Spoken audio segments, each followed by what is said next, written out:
Hey everyone. So this is a continuation of my time as a homeless person. So 2009, my family had plans to move to Oklahoma City.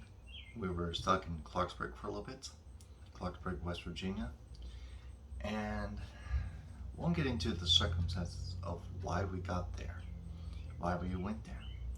Needless to say, we went there in our family truck, and probably the only nice thing about being homeless in that period, from September to December 2009, was along the road trip, I was woken up by a bump in the truck bed.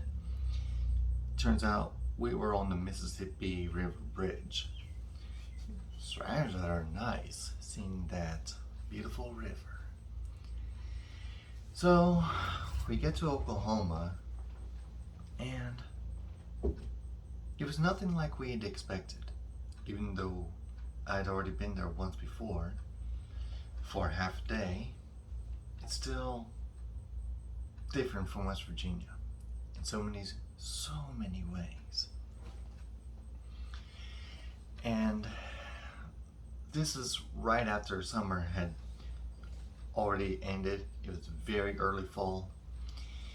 We had no plans of how to start a new life in Oklahoma.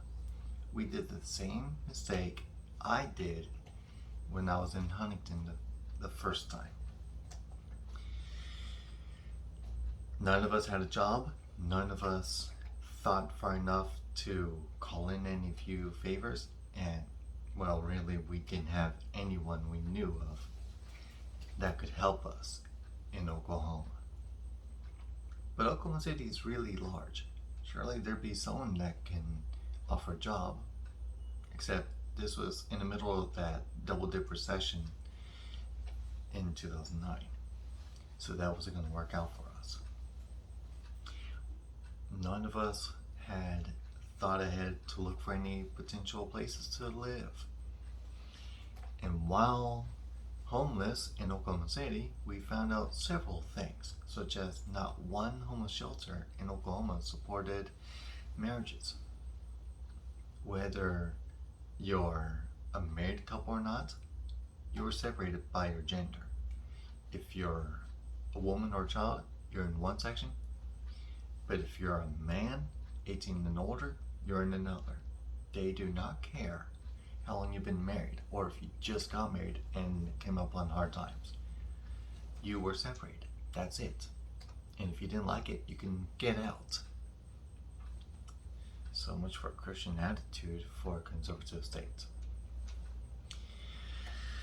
Another thing was, even though my family had never once lived under a bridge or inside a box, let alone ever panhandled like the stereotypes of homeless people go, we always stuck to our truck, which was having a lot of mechanical issues, but managed to get us to the States anyway. And I still remember a couple nights when we thought we found a decent place to just sit back and enjoy a night's rest, only to either find a sign saying no parking, period, fines would be issued to us, or have a local police officer tell us we were trespassing on private property we had to get. It was difficult. More difficult when you're an an out-of-state towner who was homeless, had no idea how the laws worked in Oklahoma. In general rule, we found out is Oklahoma laws are easiest for you if you're a mother-to-be. If you're not, too bad. Sucks to be you. Seriously, that's the attitude. And Oklahoma is also where I first found that behavior of the lack of common sense that's so prevalent today. the very issues that college kids have today that people criticize them for not being very well educated. I found that in Oklahoma. People not knowing how to read signs, saying the most basic things. They even have their own metric measure of how good a day is, literally by how many intelligent conversations they have in a single day. The strangest standard I've ever heard. But in Oklahoma, it actually makes sense, which is really sad. So, from September to December, my family is living in our truck, and one church actually decides we'll give them a little break.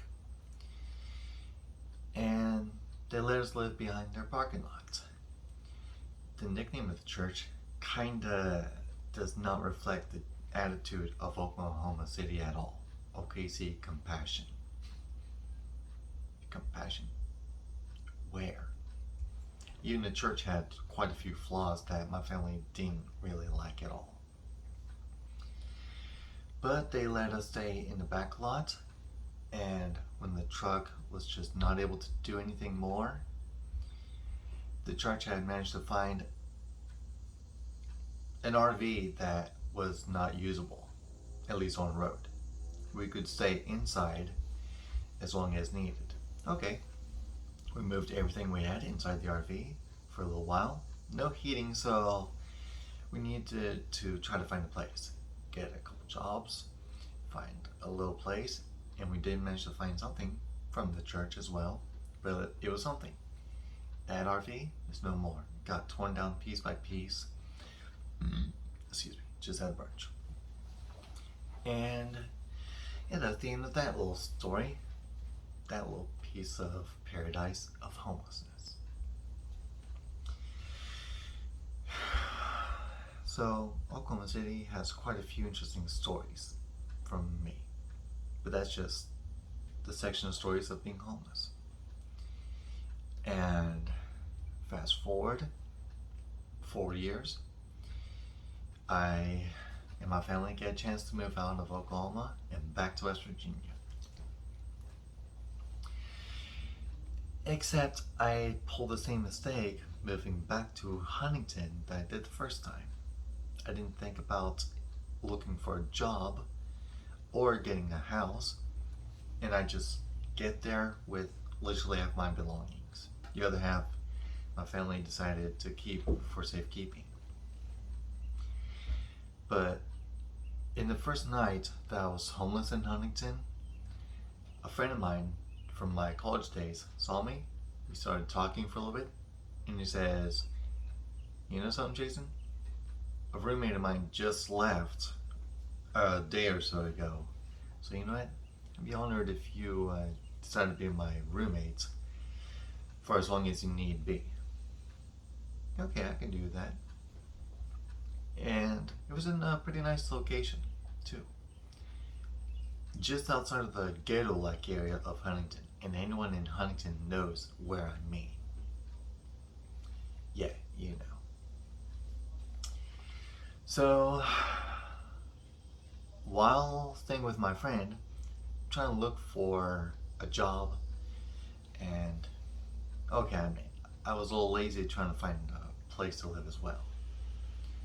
So I was with my friend for about a month while his lease was about to come up and expire. But in that time, I did manage to find a job, kind of. At least I put in a few applications and visited the library frequently. This I'm slowly learning, but finally starting to learn how to look for resources and find the connections I did have in Huntington. So, Huntington, just so you know, has a few nicknames, one of which is Little Detroit, for a very good reason. No, I didn't encounter any actual violence, but I did encounter some of the more questionable elements of people in the city. Still, I was glad to finally find a job after my friend had to move out because his lease expired, and I had to call in another favor from another friend who said, okay, yeah, you can come stay with us. Cool. So even though I was staying with a couple friends, I was still homeless because I was not on a lease. They were just helping me out while I tried to get my feet on the ground again. Took a little time, but I managed. That is hopefully the end of my time as a homeless person. Some of the stereotypes you hear about, whether it's from bad jokes or from movies, I never fit those stereotypes. I never once begged for any money. I once tried in Oklahoma City to beg for food from a restaurant because I had heard from other homeless people that they did that. Nope, didn't work. In fact, one potential job even told me that if I really wanted a job, I had to shave. My beard was nowhere near this big, even while homeless, ever. And I didn't have a single penny on me. So I asked, how am I supposed to afford razors to shave if I can't even get a job?